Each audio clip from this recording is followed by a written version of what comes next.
महादेव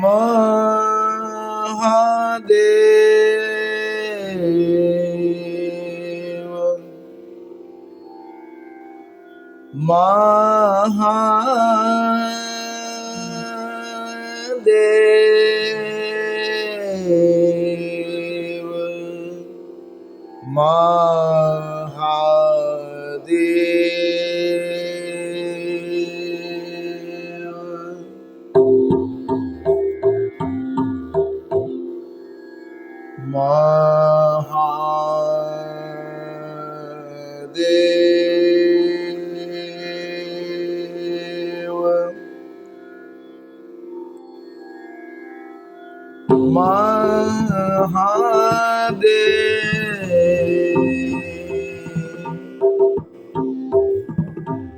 हर हर महादेव देव हर हर महादेव देव हर हर महादेव देव महादेव।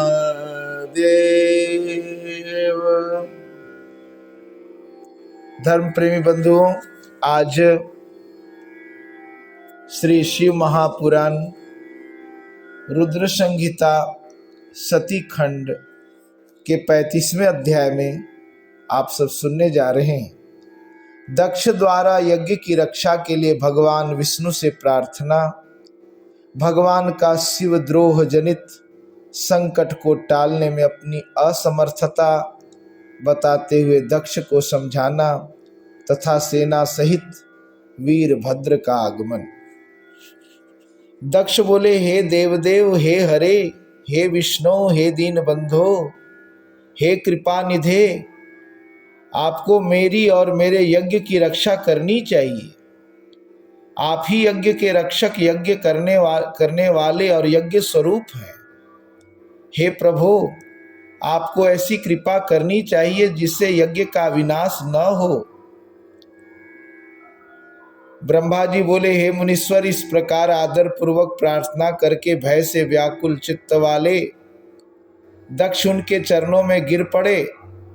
तब दुखी मन वाले दक्ष को उठाकर और उन दुर्बुद्धि की बात को सुनकर विष्णु ने शिव का स्मरण किया। अपने प्रभु एवं महान ऐश्वर्य से युक्त परमेश्वर शिव का स्मरण करके शिव तत्व के ज्ञाता श्री हरि दक्ष को संबोधित करते हुए कहने लगे। हरि बोले, हे दक्ष, मैं आपको यथार्थ बात बता रहा हूं, मेरी बात सुनिए। यह आपके लिए सर्वथा हितकर तथा महामंत्र की तरह सुखदायक है। हे दक्ष, शिव तत्व को न जानने के कारण आपने सबके अधिपति परमात्मा शंकर की अवहेलना की है। ईश्वर की अवहेलना से सारा कार्य न केवल सर्वथा निष्फल हो जाता है, अपितु पग पग पर विपत्ति भी आती है। जहाँ अपूज्य लोगों की पूजा होती है और पूजनीय की पूजा नहीं होती, वहाँ दरिद्रता, मृत्यु एवं भय, ये 3 अवश्य होंगे। जहाँ अपूज्य लोगों की पूजा होगी और पूजनीय की पूजा नहीं होगी, वहाँ दरिद्रता, मृत्यु और भय, ये 3 चीजें अवश्य होंगी। इसलिए संपूर्ण प्रयत्न से तुम्हें भगवान वृषभध्वज का सम्मान करना चाहिए। महेश्वर का अपमान करने से ही आपके ऊपर महान भय उपस्थित हुआ है। हम सब लोग प्रभु होते हुए भी आज आपकी दुर्नीति के कारण कुछ भी करने में समर्थ नहीं है। मैं सत्य कह रहा हूं। ब्रह्मा जी बोले, हे नारद, विष्णु का यह वचन सुनकर दक्ष चिंता में पड़ गए। उनका मुख तथा उनके चेहरे का रंग फीका पड़ गया और वे चुप होकर पृथ्वी पर खड़े रह गए। उसी समय रुद्र के भेजे हुए गणनायक वीरभद्र अपनी सेना के साथ यज्ञ स्थल में जा पहुंचे। कुछ गण भूपृष्ठ पर आ गए, कुछ आकाश में स्थित हो गए और कुछ गण दिशाओं और विदिशाओं को व्याप्त करके खड़े हो गए। शिव की आज्ञा से वे रुद्र के समान पराक्रम वाले सूर, निर्भीक तथा वीरों में श्रेष्ठ असंख्य गण सिंहनाद करते हुए वहां पहुंच गए। उस घोर नाद से तीनों लोक गूंज उठे, आकाश धूल से भर गया और दिशाएं अंधकार से आवृत हो गईं। सातों द्वीपों से युक्त पृथ्वी भय से अत्यंत व्याकुल होकर पर्वत और वनों सहित कांपने लगी तथा सभी समुद्र विक्षुब्ध हो उठे।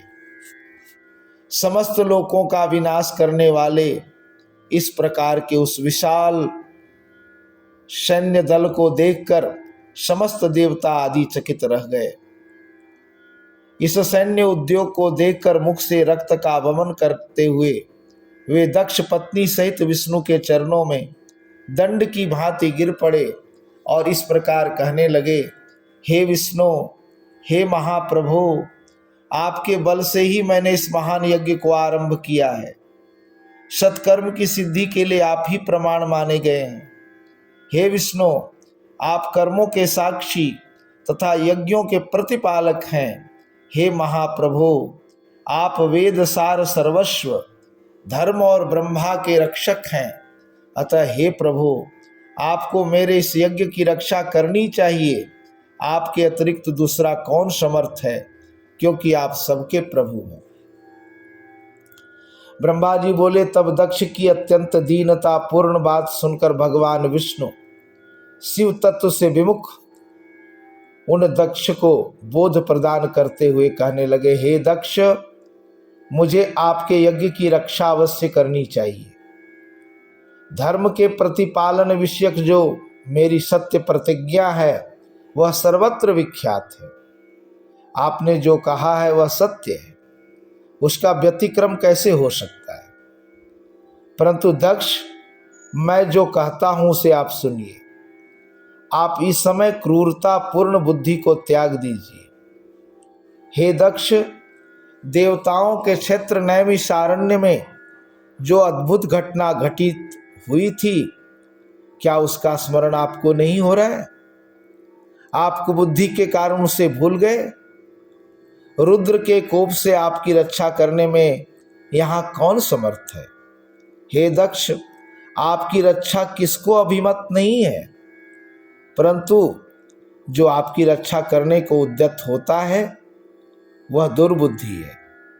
हे दुर्मते, क्या कर्म है और क्या अकर्म है, इसे आप नहीं समझ पा रहे हैं। केवल कर्म ही सर्वदा समर्थ नहीं हो सकता। जिसके सहयोग से कर्म में कुछ करने का सामर्थ्य आता है, उसी को आप स्वकर्म समझिए। भगवान शिव के बिना दूसरा कोई कर्म में कल्याण करने की शक्ति देने वाला नहीं है। जो शांत होकर ईश्वर में मन लगाकर भक्ति पूर्वक कार्य करता है, उसी को भगवान शिव उस कर्म का फल देते हैं। जो मनुष्य केवल ज्ञान का सहारा लेकर अनिश्वरवादी हो जाते हैं, वे 100 करोड़ कल्पों तक नरक में ही पड़े रहते हैं। केवल कर्म परायण रहने वाले लोग प्रत्येक जन्म में कर्ममय पासों में बनते हैं और नरकों की यातना भोगते हैं। ये रुद्रगणों के स्वामी शत्रुमर्दन तथा रुद्र की क्रोधाग्नि से उत्पन्न वीरभद्र यज्ञ भूमि में आ गए हैं। ये हम लोगों के विनाश के लिए आए हैं, इसमें संशय नहीं। चाहे कुछ भी हो, वास्तव में इनके लिए कुछ भी अशक्य नहीं है। महान सामर्थ्यशाली ये हम सबको अवश्य जलाकर ही शांतित होंगे, इसमें संशय नहीं है। मैं भ्रम से महादेव जी की शपथ का उल्लंघन करके जो यहाँ रुक गया, उसके कारण आपके साथ मुझे भी दुख सहना पड़ेगा। हे दक्ष, आज मुझ में इनको रोकने की शक्ति नहीं है, क्योंकि शपथ का उल्लंघन करने से मैं शिव द्रोही हो गया हूं। भगवान शिव से द्रोह करने वाले को त्रिकाल में भी सुख नहीं मिलता। अतः आज आपके साथ मुझे भी अवश्य दुख प्राप्त हुआ है। मेरा सुदर्शन नामक चक्र भी इन पर प्रभाव नहीं डाल पाएगा, क्योंकि यह शैव चक्र अशैवों का लय करने वाला है।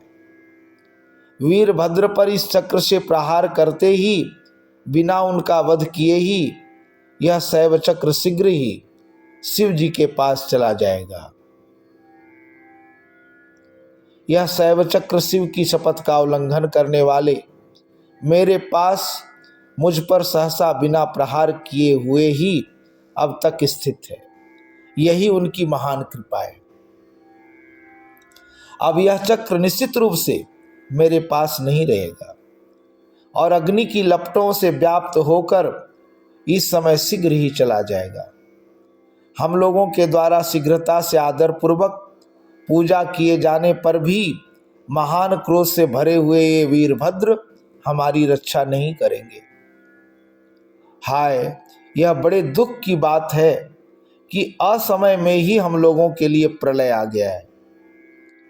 इस समय आपका और हमारा विनाश उपस्थित हो गया है। इस समय त्रिलोकी में हमारी रक्षा करने वाला कोई नहीं है। भला शंकर के द्रोही को शरण देने वाला संसार में कौन होगा? शरीर का नाश हो जाने पर भी शिवद्रोह के कारण उन्हें यम की यातनाएं प्राप्त होती हैं। बहुत दुख देने वाली उन यातनाओं को सहा नहीं जा सकता। शिवद्रोही को देखकर यमराज स्वयं दांत पीसते हुए संतप्त तैलपूर्ण कड़ाहों में डाल देते हैं। इसमें कोई संदेह नहीं। शपथ के बाद मैं शीघ्र ही जाने को उद्यत था, किंतु दुष्ट के संसर्ग रूपी पाप के कारण ही नहीं गया। यदि इस समय हम लोग भागने का प्रयास भी करें तो कर्षण करने वाले शिव भक्त वीरभद्र अपने शस्त्रों से हमें खींच लेंगे, क्योंकि स्वर्ग पृथ्वी पाताल में जहां कहीं भी वीरभद्र के शस्त्रों का जाना संभव नहीं है। त्रिशूलधारी श्री रुद्र के जितने भी गण यहाँ हैं, उन सब की ऐसी ही शक्ति है। पूर्व समय में काशी में काल भैरव ने अपने नख के अग्रभाग से लीला पूर्वक ब्रह्मा जी के 5वें सिर को काट दिया था। ऐसा कहकर अत्यंत व्याकुल मुख कमल वाले विष्णु चुपचाप बैठ गए। उसी समय वीरभद्र भी यज्ञ मंडप में आ पहुंचे। विष्णु ऐसा कह ही रहे थे कि वीरभद्र के साथ विशाल सैन्य समूह भी आ गया, जिसे देवता आदि ने देखा। इस प्रकार श्री शिव महापुराण के अंतर्गत द्वितीय रुद्र संहिता के द्वितीय सती खंड में सती उपाख्यान में विष्णु का वचन वर्णन नामक 35वां अध्याय पूर्ण हुआ। हर हर महादेव देव, हर हर महादेव देव, हर हर महादेव। तो ये था 35वां अध्याय, और कल 36वें अध्याय में आप सब सुनेंगे युद्ध में शिवगणों से पराजित हो देवताओं का पलायन, इंद्र आदि के पूछने पर बृहस्पति का रुद्रदेव की अजेयता बताना, वीरभद्र का देवताओं को युद्ध के लिए ललकारना, श्री विष्णु और वीरभद्र की बातचीत। आज के लिए इतना ही। धन्यवाद।